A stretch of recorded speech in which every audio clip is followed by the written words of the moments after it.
আলাইকুম ভিউয়ার্স, সবাই কেমন আছেন? আশা করি ভালো আছেন। তো ছাদ বাগানে চলে আসলাম। সুন্দর সুন্দর ক্যাকটাস ফুটে আছে, হলুদ গাঁদা ফুটে আছে, নানা রকম ফুলের গাছ, সবজি গাছ।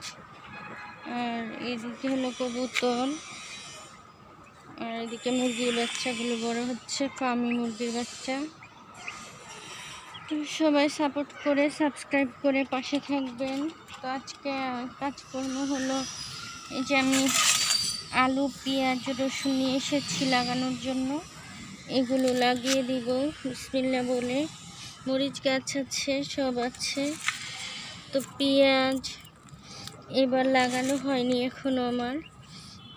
পেঁয়াজ গোড়া কেটে লাগালেও হয়, পেঁয়াজ যদি না লাগানো হয়। তাও এই যে আমি লাগিয়ে দিচ্ছি। পেঁয়াজের পরে রসুন লাগিয়ে দিব, রসুন পেঁয়াজের পরে যে সুন্দরভাবে হচ্ছে গাছগুলো। পেঁয়াজ লাগিয়ে দিলাম, এখন রসুন লাগিয়ে দিব একটা একটা করে, তারপরে আলু লাগিয়ে দিব এভাবে। আর এদিকে তো সিম গাছ, আদা গাছ আছে, কামরাঙ্গাটা ভিতরে দিয়ে দিয়েছি।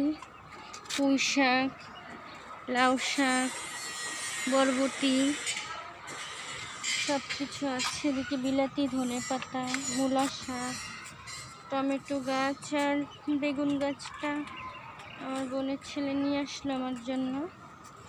তো এই যে, আর এই হচ্ছে ডালিম গাছ, কয়েকটা বড়ই ধরেছে গাছে। টক পাতা ফল হচ্ছে, পুঁইশাক হচ্ছে।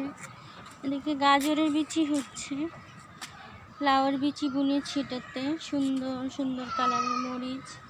আর এদিকে টমেটো গাছ এনেছি আমার, এই যে বীজ করেছি সেখান থেকে বেগুন গাছ বড় হচ্ছে।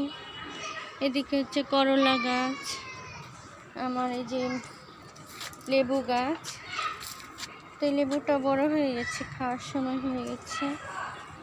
তো এদিকে হচ্ছে মালবেরি ফল পেকে আছে, ফলগুলো খেতে খুবই মজা।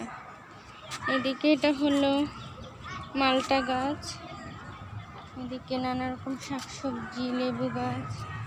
ময়ূর বাচ্চাটা বসে আছে এখানে।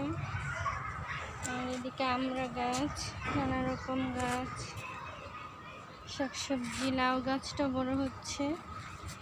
এখন হচ্ছে সব গাছে সার প্রয়োগ করতে হবে, জৈব সার, রাসায়নিক সার, তাহলে কিন্তু গাছগুলো আবার ফল ফুলে ভরে যাবে সুন্দর। তাই এদিকে তো বিশাল বড় একটা বরবটি রেখেছিলাম বীজের জন্য, কত বড় সাইজ হয়েছে। এদিকে পেঁপে গাছে গোড়ায় মাটি দিতে হবে, সব গাছেই ভিটামিন দিতে হবে।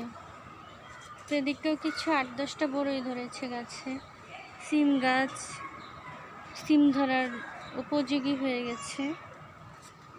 আর এদিকে তো পেয়ারা গাছটা মাশাআল্লাহ কয়েকটা পেয়ারা হয়েছে, এটা থাই পেয়ারা, ফুলও এসেছে। এটা তো সার প্রয়োগ করতে হবে। এটাতে সফেদা ধরেছে 2টা গাছে কয়েকটা।